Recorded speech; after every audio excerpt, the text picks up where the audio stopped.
and to keep up with the latest history news. Each week until the 2016 presidential election, American History TV brings you archival coverage of presidential races. Next, a 1984 Democratic debate in Atlanta between former Vice President Walter Mondale, Senators Gary Hart of Colorado and John Glenn of Ohio, former presidential nominee George McGovern, and the Reverend Jesse Jackson. The debate is best remembered for Walter Mondale's question on the depth of Gary Hart's policy proposals. He asked, "Where's the beef?" a slogan from a popular Wendy's TV commercial. Vice President Mondale finished the primary season with the lead in the delegates, but he didn't secure the nomination over Senator Hart until the Democratic convention in July. He then lost the general election in a landslide to incumbent Ronald Reagan, with the president winning 49 out of 50 states. Our coverage of this hour-long debate is courtesy of the League of Women Voters.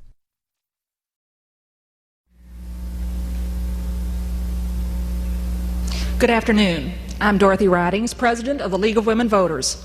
Welcome to the League's second presidential debate of 1984. As we have done in previous presidential election years, the League of Women Voters is sponsoring a series of primary and general election debates so that you, the voter, can make side-by-side comparisons of the candidates and their views. John Chancellor, a distinguished journalist and commentator, is our moderator for today's debate. John? Thank you. Gentlemen, when the League sponsored its last debate in New Hampshire, there were 8 of you. Now there are only 5. I must say you survivors look pretty chipper to me. And since then, 4 of you have not done as well, candidly, as you would have liked. Now let me describe your positions. Jesse Jackson, if he doesn't get 20% of the vote in a primary before April 6th, he will lose his eligibility for federal campaign matching funds. Mr. McGovern is down to campaigning in only one state, Massachusetts, and if he doesn't do well there, he may withdraw. Mr. Glenn has not yet scored a victory, and the opinion polls don't put him in a strong position. Mr. Mondale's hopes for a quick and decisive lead in all this hasn't been fulfilled, and I believe I've heard him use the word clobbered to describe one of his defeats.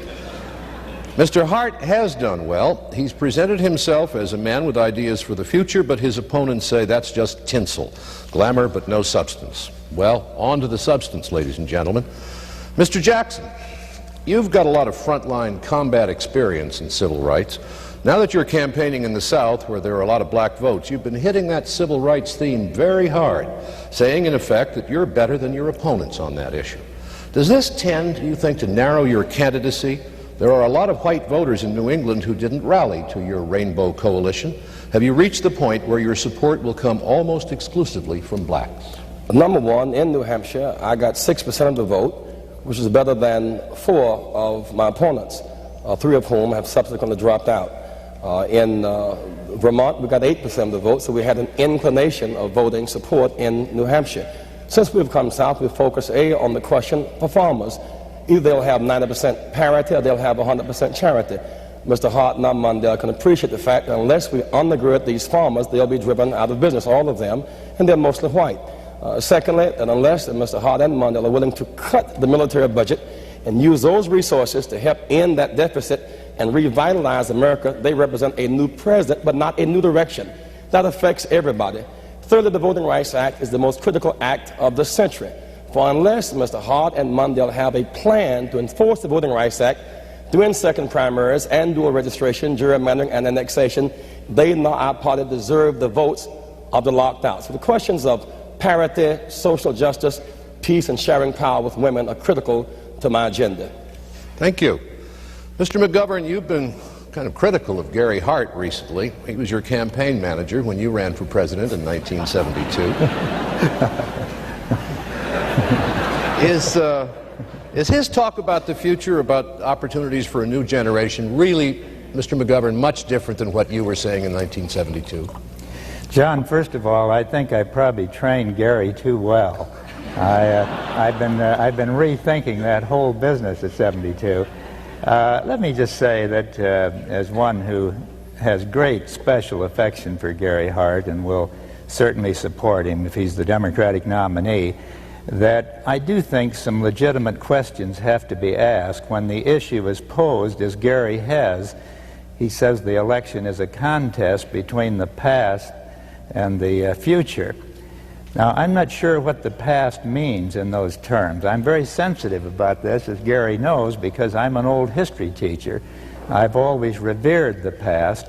But does the past include George Washington and Thomas Jefferson? Does it include Franklin Roosevelt and John Kennedy? Does it include the human rights policy of President Carter? If it does, I'm glad to come here today and claim the past and defend it as a good guide to the future. Thank you.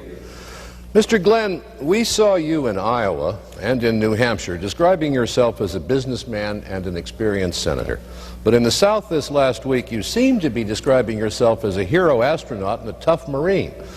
You've been all of these things. Admittedly, it's all in your record, but can you really decide what sorts of person you will be in different parts of the country? I don't think I've changed my views in any way, shape, or form. What you're talking about is the experience factor, which I have pointed out. I have been 10 years in Washington, have passed major legislation, the Nuclear Non-Proliferation Act, for instance, so I know how Washington operates. But in addition to that, who's going to provide the jobs for the future in this country? Who knows the best from the White House? Someone who's been in business, as I have, started 4 small businesses of my own, was president of an international corporation. 1/3 of our agricultural production gets sent overseas normally. 1 out of every 6 American jobs depends on that. It's so important for the future. I've been in the research area. We talk about the future. I've been working in the future all my life. I was in the military, helping work on designing some of that equipment for the future. And so I have experience in that area. I have experience in the arms control area. I have experience in the business area. And I think those are very, very valuable additions, in addition to just being solely lifelong political entities. And so I think I add that extra dimension to it that would give a good dimension to the White House on making those decisions that you have to make. Thank you. Mr. Mondale, as I understand it, your new theme is what you see in Mondale is what you get. No hairspray. You're saying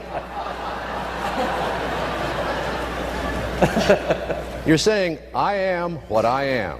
You say you've resisted suggestions to change your image. That approach, it seems to me, may seem a bit short on issues, actual issues, and yet you accuse some of your opponents of running issueless campaigns. That's the point of the comment, that I think substance is all that matters here. Are we right on the arms control issues? Do we see that that is the central issue of our time? Do we have a strong and sensitive plan to get those deficits down, restore America's competitiveness, to educate this next generation? Do we have the guts and the commitments to restore a sense of fairness in American life, backed up by the experience to get it done? That's what I'm trying to say. We don't elect momentum. We don't elect images. We elect a human being. And we better pick someone who knows what he's doing, who's committed to the strongest and most important elements directed to our future, and one who's seasoned and experienced and knows what he's doing. Thank you. And finally, Mr. Hart.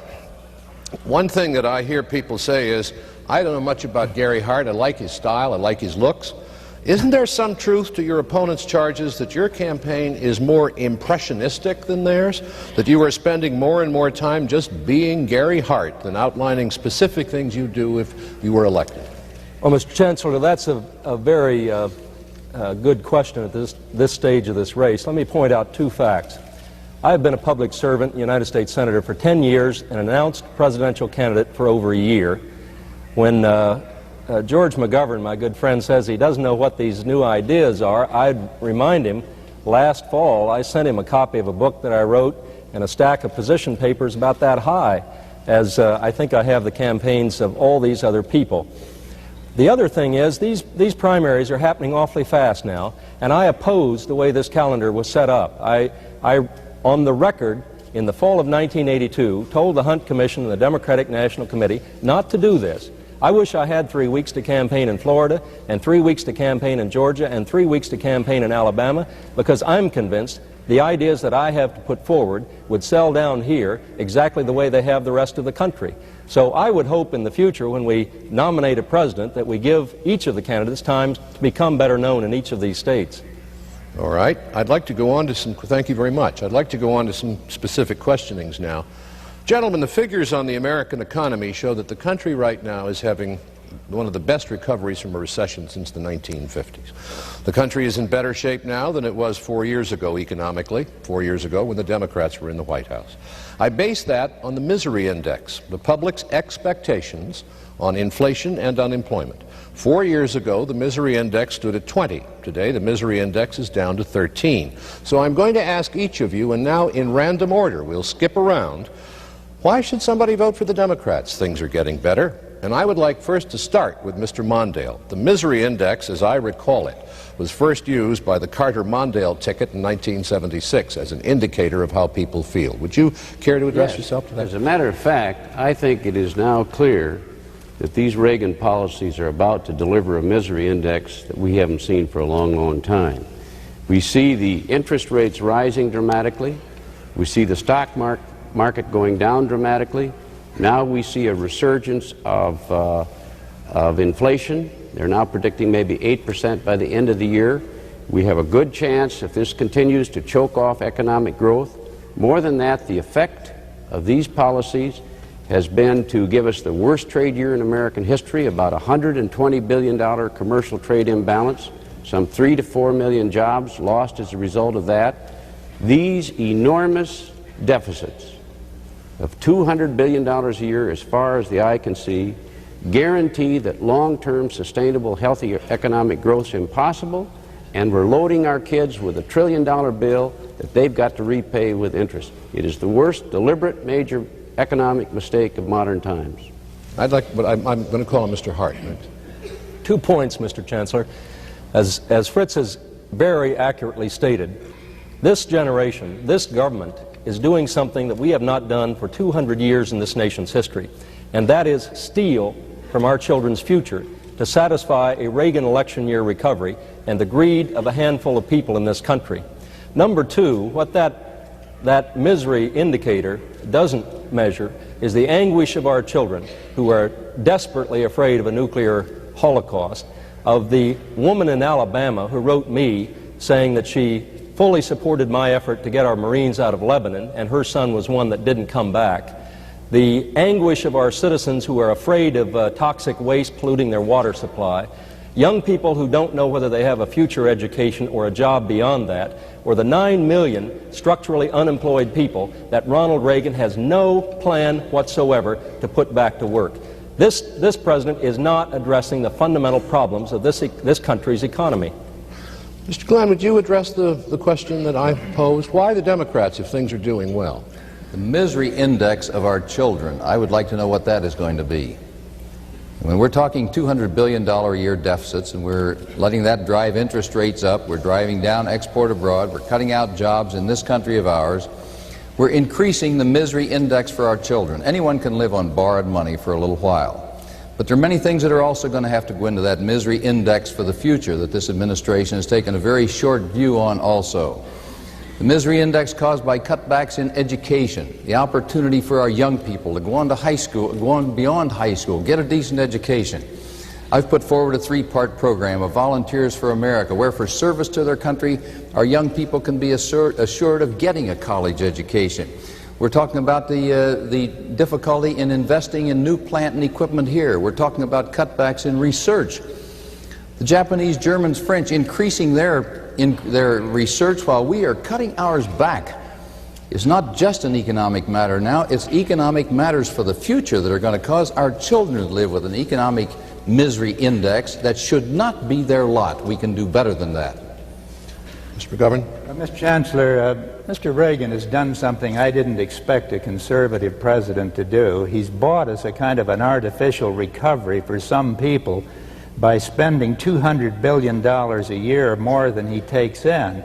Now, I'm sure some of the viewers listening to the 5 of us think we're making partisan judgments here today about the president, but his own top economic advisor, Martin Feldstein, the chairman of the Council of Economic Advisors, has said that this $200 billion deficit is a time bomb that's going to go off after the election. It'll drive interest rates right through the ceiling, and that's the end of the recovery. He's also said what's causing this enormous deficit. It's a wildly inflationary and extravagant military spending binge that goes way beyond any defense requirement we have. And secondly, it's an inefficient and unjust tax law that's permitting billions of dollars to go through the loopholes for the highest income corporations in the country. Mr. Jackson?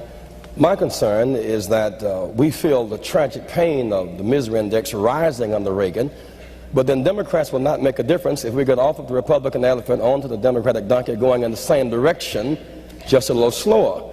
If Mr. Hart and Mondale would not share that ticket with a woman, while women are 50% of our convention, they then add to the misery of women who need to become empowered. Wait a minute. Would you go over that again? I got kind of lost. Well, what I'm saying is that our convention is now 50% female. Women are seeking to become empowered.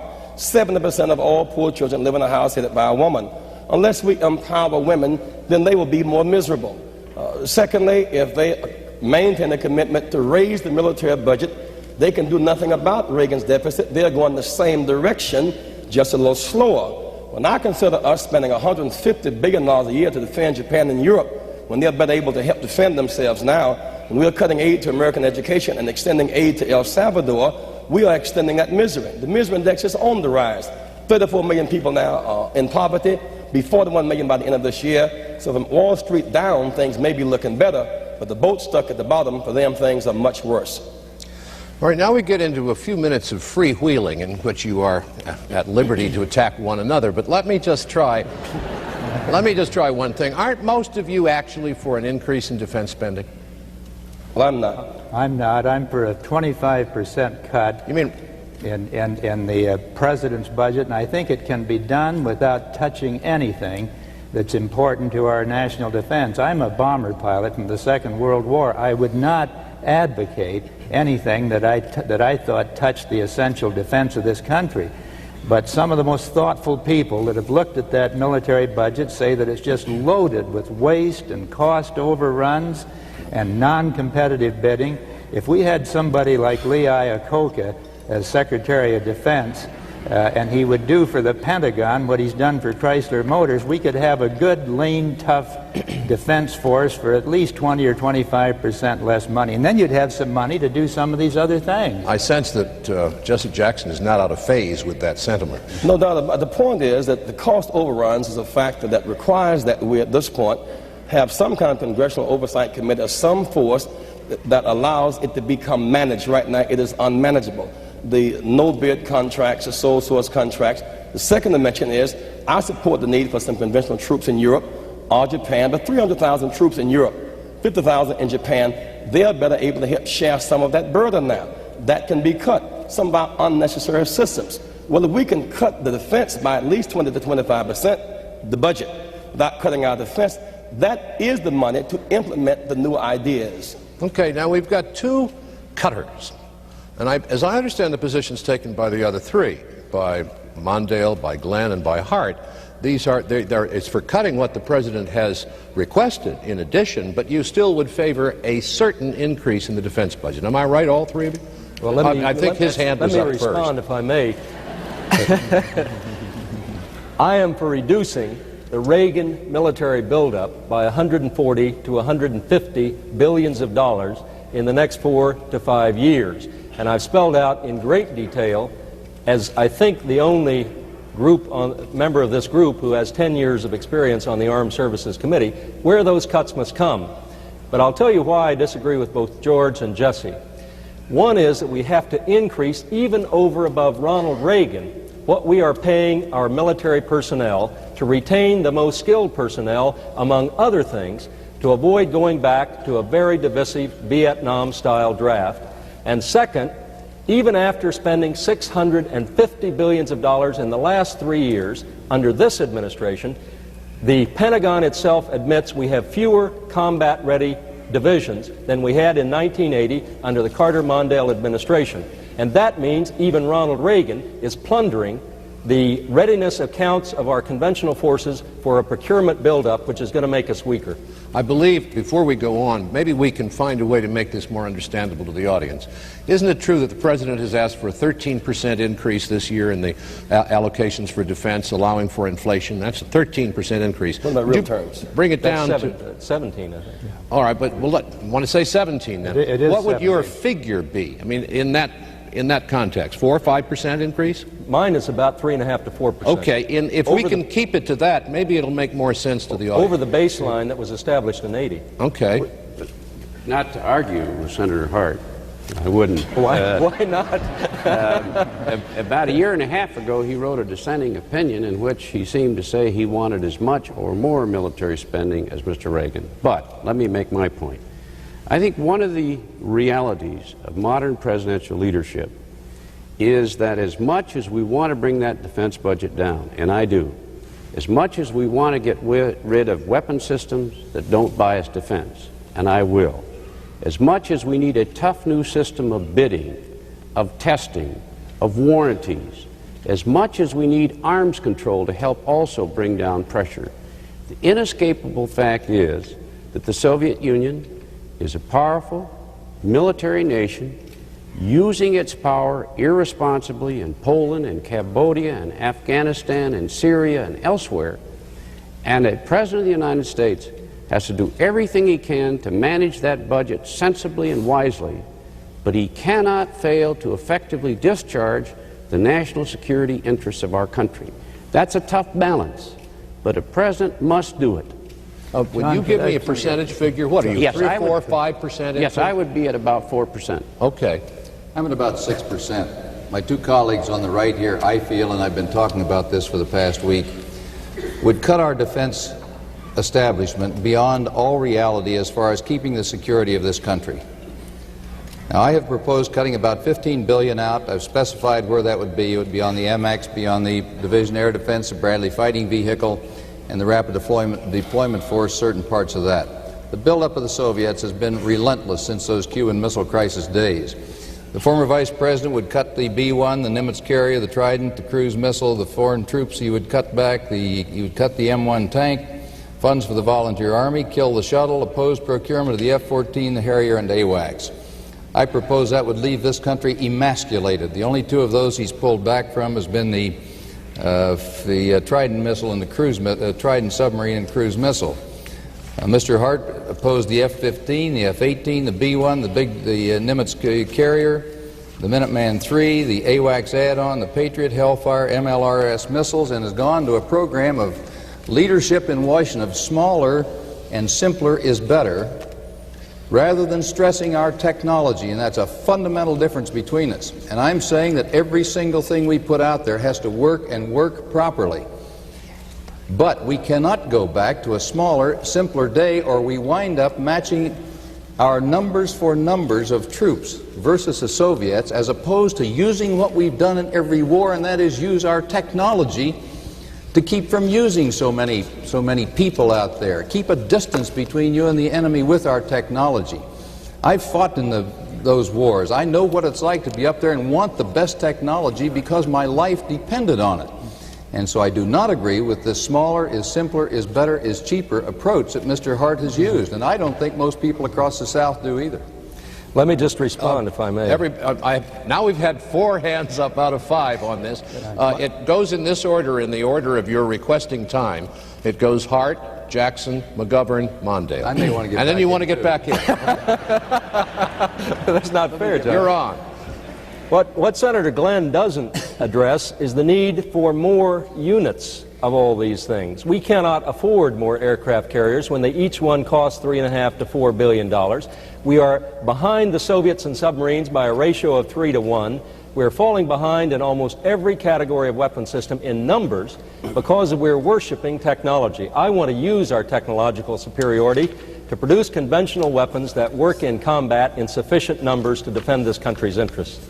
Even Gary's argument now is still preparing to you can make it to him. To kill and be killed by the Russians. I think the point is, if we begin to use more of our energy on talking and negotiating and engaging in trade and technology and agriculture, and less of them preparing to fight, we can prepare to live. The fact is, we can wipe out the Soviet Union with 300 warheads. We got 10,000.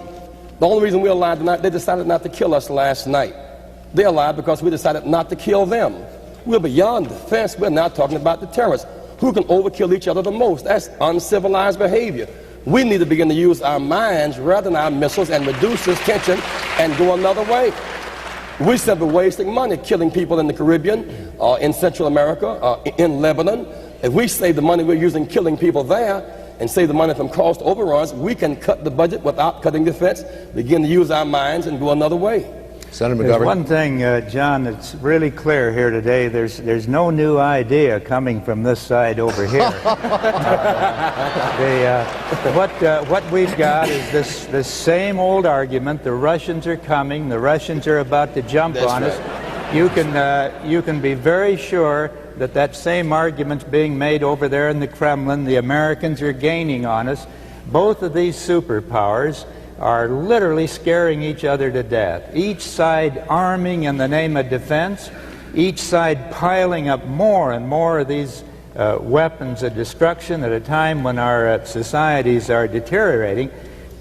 President Eisenhower, who probably knew more about these military matters than any other president since World War II, put it this way: if the military spends too much, it actually weakens the country by depriving us of other sources of national power: education, housing, transportation, a balanced economy. These are things that also have to do with our national strength, and I think we need a leadership that, instead of trying to get the Russians to the bargaining table by a $1.5 trillion military buildup, has the common sense to say, we're ready to bargain right now. Reagan's undertaken this totally unjustified buildup on the theory that the Russians would then be more humble, and they've walked out on the arms negotiations. See, I agree that the idea of just building up arms to sort of scare the Russians so then they will agree to whatever we want, as Reagan is demonstrating, will fail. I want to be understood as being totally committed to annual summit conferences, to arms control negotiations, to efforts to reduce tensions. I couldn't agree with you more. On the other hand, I don't want to misinterpret what you've said, but the Soviets are using their power in Poland, in Cambodia, in Afghanistan, in Syria in ways that are irresponsible and dangerous.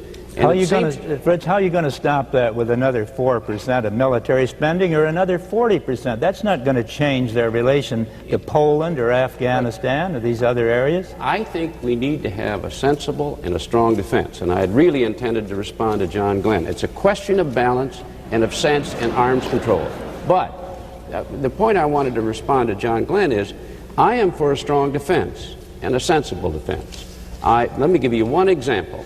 He singled out my opposition to the B-1. I am opposed to it. I have a list of things. That's right, and it was a gross distortion because in many ways I have stood for a strong defense, and I stand for it. I just wanted to give one example. The B-1, which I opposed, I support the stealth because it's a modern, advanced bomber that will take us into the next century. My position on that is exactly the same as Sam Nunn's here in Georgia. And Sam Nunn is probably the most respected single specialist in armed services in our country. I am against the MX, but I'm for the midget man. I think the Navy has to be scaled to proper proportion, and I would be for strengthening NATO. Those are all strong and responsible positions, coupled with an arms control position that reflect the realities of the world as I see them. Mr. Glenn, if you would make your response as brief as possible, because otherwise we'll spend the whole day on this interesting topic. I'm the only one here who's put forth a 5-point arms control program trying to scale arms down so that we don't have to have such big defense expenditures. Limitation, reduction in the nuclear area, enforcing the Nuclear Non-Proliferation Act so we prevent the spread of nuclear weapons to more and more countries around this world, involve the other nuclear weapon states in those negotiations, and overall arms control. Now, that's a 5-point doable program. Gary mentioned the carriers. He and I had a debate, which I'm sure he'll recall, on the Senate floor 2 years ago on that. He talks about the cheaper carrier as a smaller one. But it shows such a lack of fundamental understanding of how sea power works, because you have to have a whole task force that goes with any carrier that gets out there. And the facts are you're trying to present air power at sea, and per combat aircraft at sea, it comes out to around $126 million per aircraft with the big carrier, including the task force expense, as opposed to $249 for Gary's proposal. We argued this on the Senate floor, debated it. I won that debate decisively about 2 years ago. So that's what I see as a lack of understanding when you don't have the experience in some of these areas to know exactly how these things function. I believe the charge was fundamental lack of understanding, and basically it. Mr. Hart jumped out of his chair when you said that. And then after that, unless you want to sneak in before Gary Hart answers. No, I just... every time, everybody needs to sneak in on Gary. You know, the thing about this argument, pro and con, all of it is basically for a strong defense. Obviously, the more that we talk in terms of engaging in real trade, the less we're going to have these tensions. Where Reagan is vulnerable, and we keep talking in ways I think that kind of confuse the people, that he's cut breakfast programs out from children. He's cut lunch programs out. He's cut back on food stamps, hurting the rural farmer and the urban consumer. And while he cuts away food from children, he then got us arguing about prayer, premeditated prayer. Here's a man who doesn't go to church, got us arguing about prayer. And what concerns me about that is that he hasn't prayed in so long, apparently, he's forgotten the structure of a prayer. You know, you don't pray for the food that just left. You pray for the food that you're about to receive. And in this instance, what we really should do is pray to remove the man that's removing the food. He's vulnerable at the level of the misery index. I mean, people are hurting. They are the people who are now unemployed have fewer benefits and less food and less medical care. Our base are those boats stuck at the bottom. So let's talk about a strong defense, but our domestic tranquility and internal stability has to do with saving our nation from the inside out. Could I ask just one question, John, to anyone here that wants to respond to it? Every gentleman on this platform knows that if we let fly just 10% of the nuclear weapons we have targeted on the Soviet Union, every single man, woman, and child in the Soviet Union would die instantly.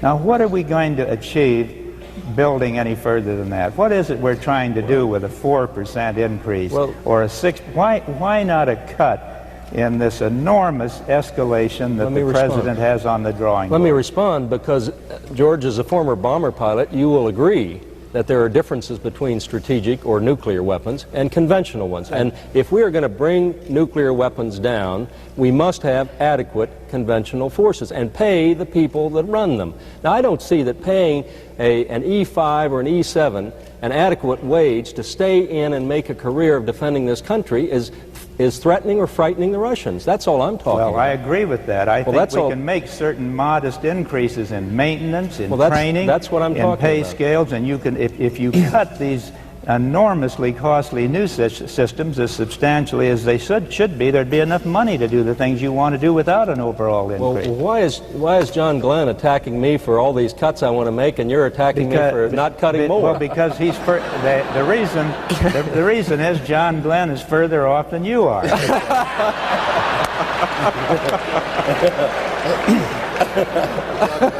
Listen, we'll go on all day, but it's all right with me. Last word on the subject. We have to go on. Just a little one. The cost increase, and you point out very correctly, Jesse, about, or George, I guess it was, comment about the increase in nuclear. I don't think we need an increase in nuclear. I disagree with the president that we're behind in that area.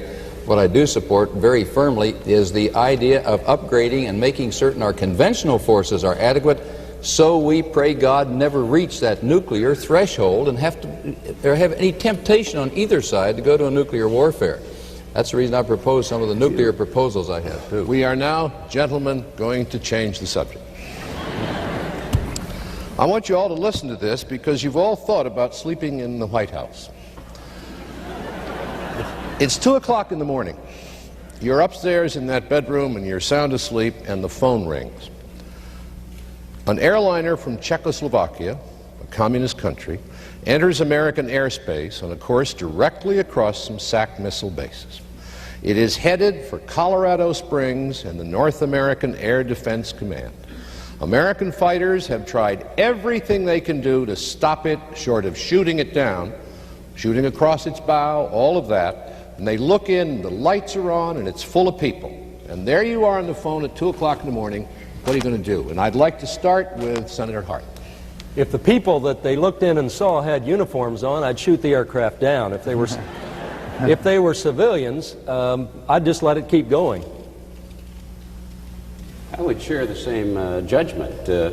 As we saw with the Korean airline situation, when you shoot down an innocent civilian aircraft, and these things have marking. You don't have a civilian aircraft flying around that has military potential unless that military potential is obvious. When that is the case, it seems to me that you take every reasonable precaution to avoid the kind of crisis and the embarrassment and the humiliation of the heartache surrounding the Korean airlines. If, in the judgment of the President, this could be a potential attack, that's something else. But one further piece. What are the odds of your good question ever occurring? Do you really believe if the Soviet Union was after us, they'd fire up an old 707 and go putting across the air? or do you think they'd take modern stuff and let it all go? I think that's a wonderful hypothetical. It's ridiculous. Does anybody disagree with... we have some disagreement. Let me say, I think first there's such a fundamental lack of understanding by saying we're going to go up and peek in the window of this thing, see where they have military uniforms on. That was Chancellor's. That was John's statement. He said you look in there and see people. You said you're going to peek in. No, that's what he said. That's what he said. That was Chancellor's question. John, I've been out there. I hope that I've flown wing on these airplanes. You don't go up peeking in the windows. But I think one important element here is very important, quite seriously, and that is that if we have an adequate intelligence service, which some of the others on the platform have supported cutbacks on in the past, where I've wanted to expand our intelligence service, then we know more about what the Soviets are doing. If we had an adequate satellite system that tells where that airliner came from, what information is there about what was loaded on that airplane, what was sent into the base from which it took off. There's a lot of information like that that would go into it. It's not just as simplistic as you make it, John, nor has it been made here. Right, I'd like to go to would you... well, my point is, just briefly, if you I wish we would get on to something real. I think the answer to that question was Fritz's finest hour in 3 weeks. Thank you for the brevity of your response. John, I think what both this hypothetical example points out, and in all due respects to you, I think it's ridiculous, but what it points out, as well as the Korean jetliner incident, fundamentally, is the necessity of better communications between Washington and Moscow. One of the great tragedies, I think, of the last 3 years is that the President of the United States hasn't even talked for 60 seconds to the leader of the other superpower. In fact, 2 of their leaders have died during the time President Reagan was in office without ever meeting our President. If we had systematic, regular talks between the President of the United States and his counterpart in the Soviet Union, it's quite possible we would have avoided the Korean jetliner incident and this hypothetical matter that you pose. Well, I think if World War III comes, it'll be because of a communications breakdown. All right, I'd like to go on to something else, gentlemen. You're all Democrats, which means that you are the political heirs of Franklin Delano Roosevelt. Half a century ago, when Mr. Roosevelt became president, the United States began to change. The federal government took over many of the responsibilities of the states and of the cities. We've had half a century of continued federal involvement with people's lives, and it seems to some of us as though it's grown much in those years. The election of 1980 may have changed that. At least many Republicans think so. Now, if one of you wins the election, I think this is a really serious question. Will there be less federal involvement, or will it be a return to the way things were before Reagan? And I wonder, Mr. Mondale, if you'd start the answer, son. I think it's essential that the President lead us with a strong federal government to solve those problems that are essential to our future. Number one, to get those deficits down dramatically, because if we don't do that, we can't have a healthy economy. Number two, to have a strong, new, assertive American trade policy. This is the worst trade year in American history. All through Georgia and Alabama and Florida, farmers, industrialists. Alabama's got 13.5% unemployment today. There's a lot of people left behind. A lot of that is principally because of the trade disaster. We need a renaissance of learning and education and science and training. If this next generation is going to be able to defend themselves and compete, they simply must have the support. Finally, we need a president who leads us toward justice. And I mean enforcing those Civil Rights Acts. I mean ratifying that Equal Rights Amendment. I mean standing up for Social Security and Medicare. This country must be fair. And the history of America is that when a president leads us toward fairness and toward our future, it can be done. Two comments, Mr. Chancellor. First, I've made quite an issue out of the need for a new generation of leadership. I mean primarily those who have come into political life and leadership in the past decade, and that's because there is a strong anti-government feeling out there. Now, I fundamentally disagree with Ronald Reagan when he says he loves his country and yet he hates our government. I don't hate our government. I think we ought to have leaders that ask people what they can do for their country using the best instruments of our government. But I think there is a fundamental difference, for example, between Vice President Mondale and myself. That is, I think we can meet the basic human needs and commitments of the people of this country by restoring entrepreneurship. 90% of the new jobs in this society have come from small businesses, and I think the dedication of the Democratic Party to minority people in the South and elsewhere shouldn't just be jobs. It should be the opportunity to own and operate businesses that create jobs. Mr. Glenn? Can I respond to that? Well, we'll come back to you. Let some of the others. What's new about coming out for entrepreneurs? You know, when I hear your new ideas, I'm reminded of that ad. Where's the beef? Yeah.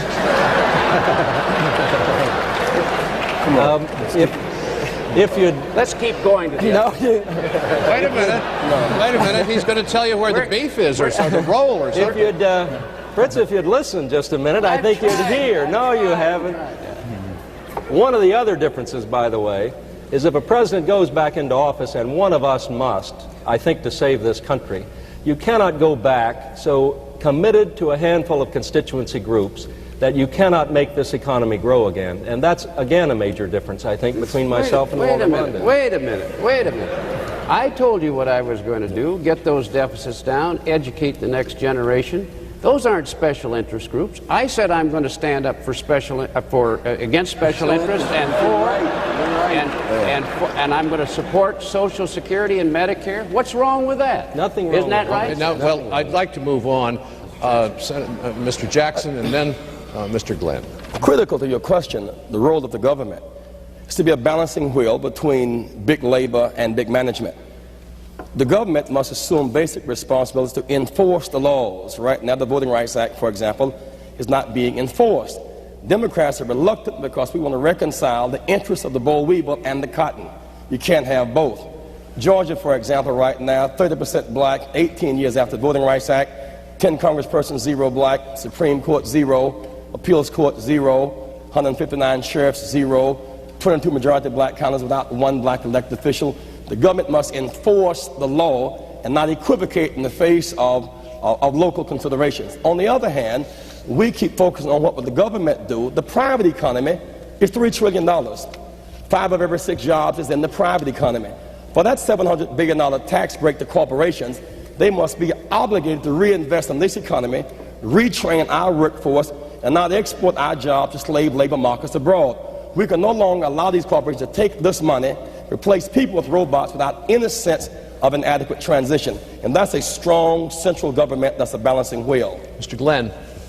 Back when I was a boy in New Concord, Ohio, in the Great Depression, we estimate we had about 51% of the people at or below poverty level. FDR came in. My dad went to work on WPA. We had a lot of programs, but FHA at that time. It helped a lot of people. We estimated just a few years ago only 9% of the people of this country were at or near poverty level.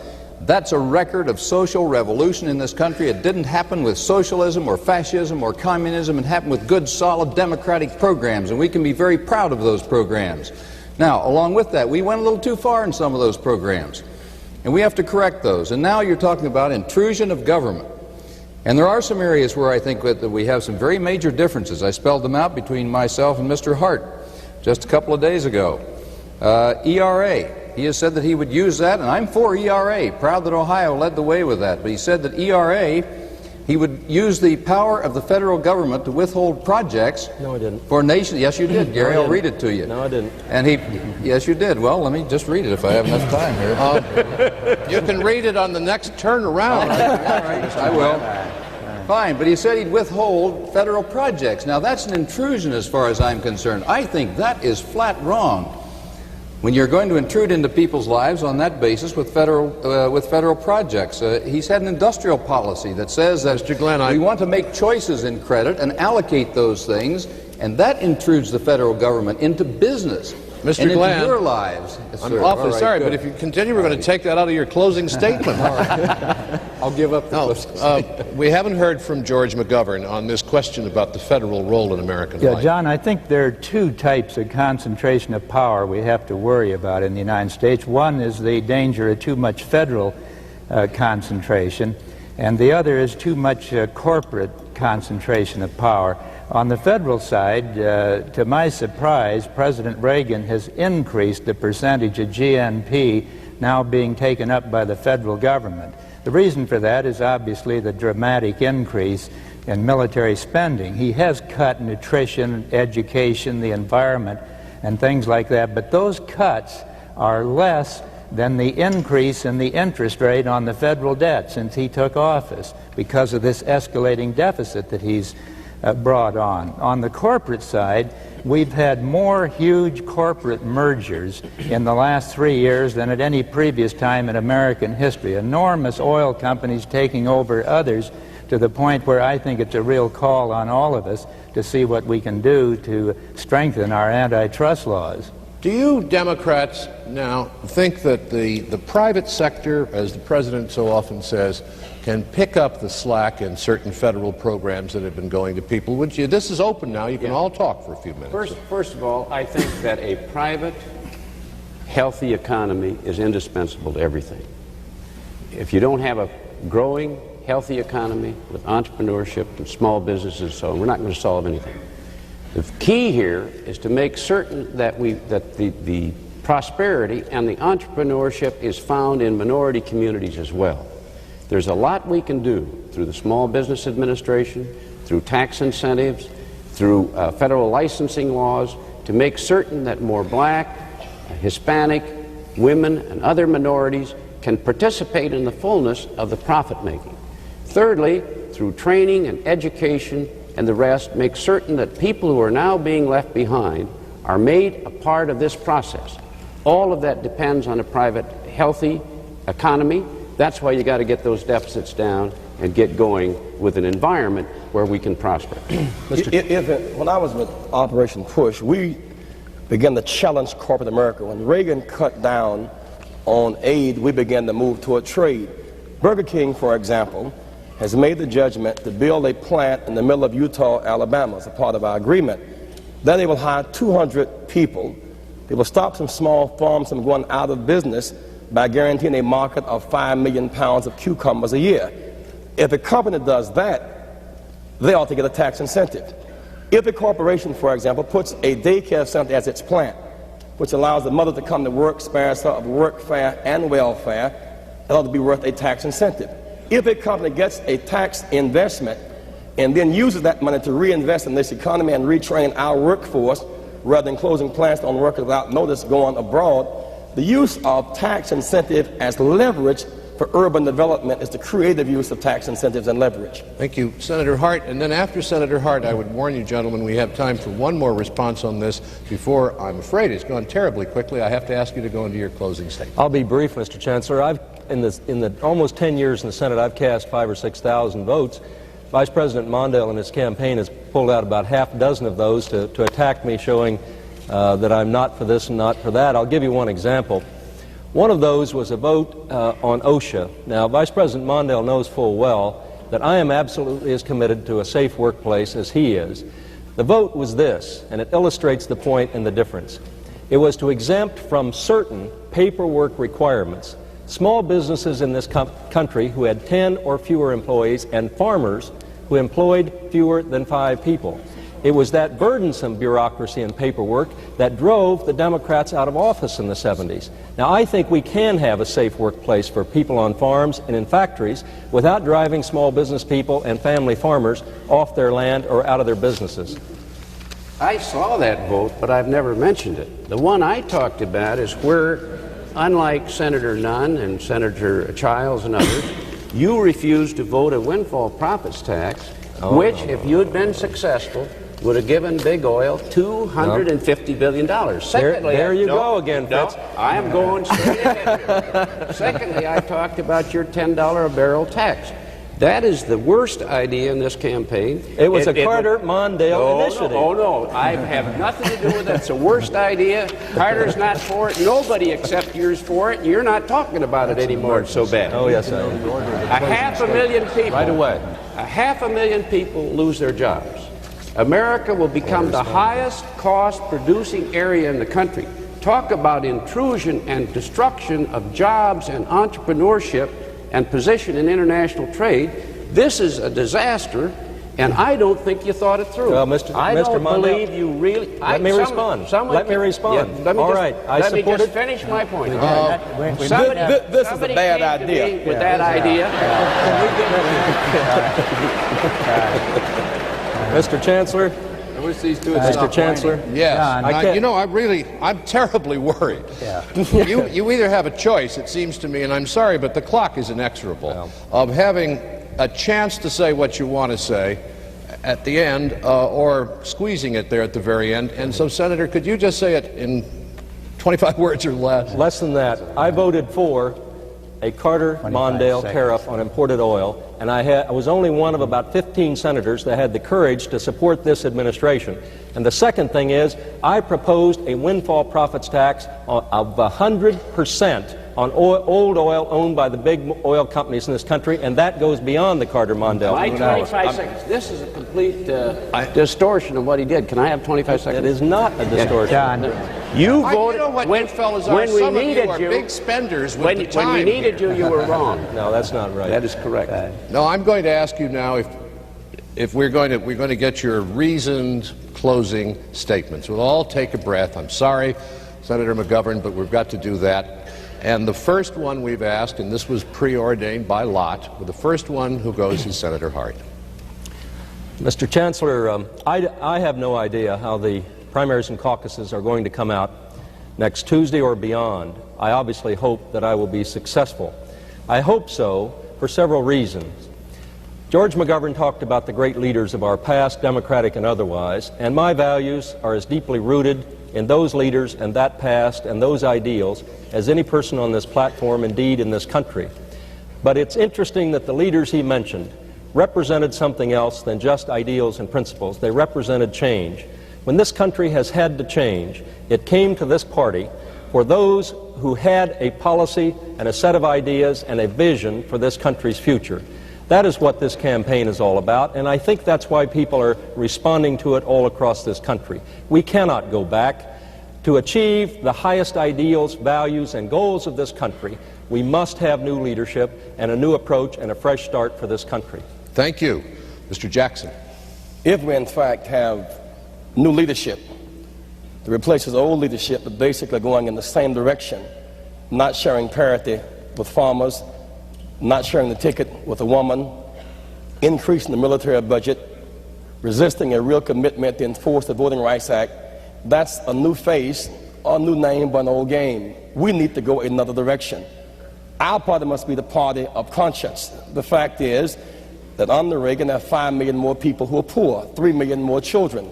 Now up to 34 million, 15% of our nation, it will be 41 million by the end of this year. There must be a commitment to lift those votes that are in fact stuck at the bottom. We must reduce the military budget without reducing our military defense, use that money to in fact create a future for our children, that they might be able to lay bricks and not throw them. If we give our children a chance, they will give our nation a chance. I remain convinced that we will suffer, but suffering breeds character, character breeds faith, and in the end faith will not disappoint. We must pursue those values. Mr. McGovern. John, I hope that since Gary and Fritz have both objected to being called the front runner, that they'll let me be the peacemaker and take that label with me back to Boston when I go tonight. Franklin Roosevelt once said that the presidency is preeminently a place of moral leadership. I think that's true, and I think it means the next president is going to have to seek above all else our salvation from nuclear annihilation. But second only to that, we've got to learn in this great country to quit intervening in these third world revolutions, whether it's El Salvador or Nicaragua or Lebanon or wherever it is. Unfortunately, in the name of fighting communism, we've embraced virtually every scoundrel around the world who's willing to wave an anti-communist banner. And I think the time has come for the United States once again to assert in foreign policy not so much what we hate and fear, but what this great country is for. And that ought to be the goal of the next president. Thank you. Mr. Glenn? Thank you, Mr. Chancellor. I do regret something George just brought up here, that we had not had more of an opportunity to talk a little bit more about foreign policy, because I think that's so important, what happens around the world, nuclear arms-wise, that I mentioned earlier. But I do not agree with Gary that this is a generation gap of some kind. We go ahead as a nation and always have in the past, as we had the best interests of all of our people, of the young, of the middle-aged, of the elderly, and as we had concerns for everyone within our society. The South has a unique opportunity to set that course next Tuesday. It's a unique opportunity for leadership in the Democratic Party and for leadership for our nation. I see myself as the moderate, the only moderate left here. I don't believe in this politics of momentum that seems to be abroad, politics of stampede, whatever you want to call it. I hope the people of the South will slow down, think about the issues, and think about the position we've taken on the economy and foreign policy and education and research and these things, and then vote on what you know about what we actually have proposed. We can control the destiny of this country. We can be number one in this nation of ours again. George McGovern a few weeks ago said he didn't want people to throw away their conscience. Senator? I say don't throw away your common sense either. Your vote next week, and I will guarantee you I'll give you a presidency you can be proud of once again. Thank you, Senator. Mr. Mondale. Here in the South and throughout our country, we're about to participate in Super Tuesday. The most important single question is whether the president you want is someone who will ensure our national security and will work for peace. That takes someone who knows what he's doing. This may well now be a two-man race between myself and Senator Hart. Disagree with that. If you look at the records, I think something is disclosed. A few days ago, Senator Hart said that if Persian Gulf oil were interrupted, that the Allies would be on their own and they couldn't look to us for help. In my opinion, that is naive. All history teaches us that we must stand together as an alliance and work together for the security of the Western world. Some time back, he was asked whether Cuba was a totalitarian state, and he said no. That is wrong. It is a communist dictatorship, and a president must know the difference.